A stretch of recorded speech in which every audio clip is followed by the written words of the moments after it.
हाल में प्रधानमंत्री ने मिडिल ईस्ट के मुद्दों को लेकर विपक्ष पर सीधा हमला किया है। इसके बाद देश की राजनीतिक माहौल काफी गर्म हो चुकी है। अब सवाल ये उठता है कि आखिर ऐसा क्या हुआ कि यह मुद्दा इतना बड़ा बन गया है और क्यों हर कोई इस पर अपनी राय दे रहा है। सबसे पहले अगर हम इस पूरे मामले को आसान भाषा में समझे तो मिडिल ईस्ट में इस समय जो स्थिति बनी हुई है वह केवल एक क्षेत्र ही सीमित नहीं है, बल्कि उसका असर पूरी दुनिया में राजनीतिक और आर्थिक रूप से भी देखने के लिए मिल सकता है। भारत जैसे देश अंतर्राष्ट्रीय स्तर पर अपनी पहचान मजबूत करने की कोशिश कर रहा है। ऐसे मामलों में सही और संतुलित निर्णय लेना जरूरी हो चुका है। यही वजह है कि जब भारत सरकार ने इस मुद्दे पर अपनी स्थिति स्पष्ट करती है तो वह बयान नहीं होता, ये एक राजनीतिक निर्णय भी होता है। प्रधानमंत्री मोदी ने कहा विपक्ष इस मामले में ऐसे बयान दे रहे हैं देश के हित के खिलाफ जा सकते हैं और अंतर्राष्ट्रीय स्तर पर भारत की छवि को नुकसान पहुंचा सकते हैं। जब देश को एकजुट होकर अपनी बात रखनी चाहिए तब विपक्ष का इस तरह से सवाल उठाना सही बात नहीं है। वही दूसरी तरफ विपक्ष का कहना है लोकतंत्र में सवाल पूछना गलत नहीं होता, बल्कि यह जरूरी होता है ताकि सरकार अपनी जिम्मेदारी सही तरीके से निभा सके। उनका आरोप है कि सरकार कुछ अहम जानकारी सार्वजनिक नहीं कर रही है और केवल एक पक्ष को ही सामान्य रखा जा रहा है। अगर हम इस पूरी घटनाक्रम को थोड़ी गहराई में देखें तो यह साफ नजर आता है कि यह सिर्फ एक अंतर्राष्ट्रीय मुद्दे पर मतभेद नहीं है, बल्कि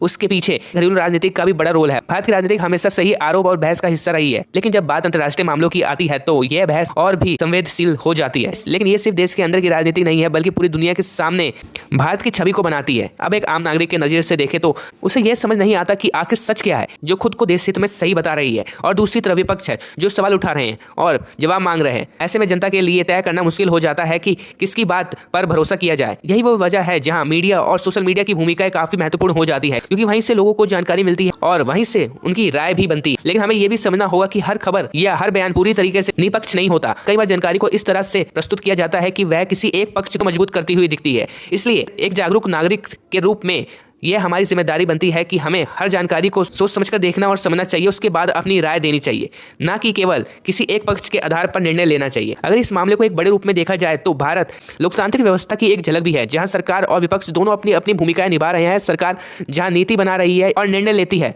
वहीं विपक्ष का काम होता है कि उन निर्णयों पर सवाल उठाना और ये सुनिश्चित करना कि वह सारे निर्णय जनता के लिए सही है। इसलिए यह कहना गलत नहीं होगा कि दोनों की भूमिका महत्वपूर्ण होती है, भले ही उनके तरीके अलग अलग क्यों ना हो।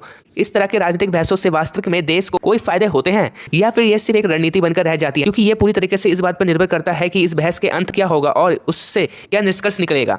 मेरी नजर में राजनीति में बहस और मतभेद होना बिल्कुल सामान्य बात है, लेकिन जरूरी यह है कि इन सबके बीच देश के हित को सबसे ऊपर रखा जाए। चाहे सरकार हो या विपक्ष, दोनों के उद्देश्य अंत में देश को आगे बढ़ाने के होने चाहिए। अगर ये उद्देश्य साफ है तो बहस भी सकारात्मक दिशा में जा सकती है और उससे कुछ अच्छा निकल सकता है। मैं आपसे पूछना चाहता हूं कि आप इस पूरे मुद्दे को कैसे देखते हैं? क्या आपको लगता है कि सरकार सही दिशा में काम कर रही है और विपक्ष बेवजह सवाल उठा रहे हैं, या फिर आप सबको लगता है कि विपक्ष का सवाल उठाना जरूरी है जिससे सरकार को जवाबदेही बनाया जा सकता है?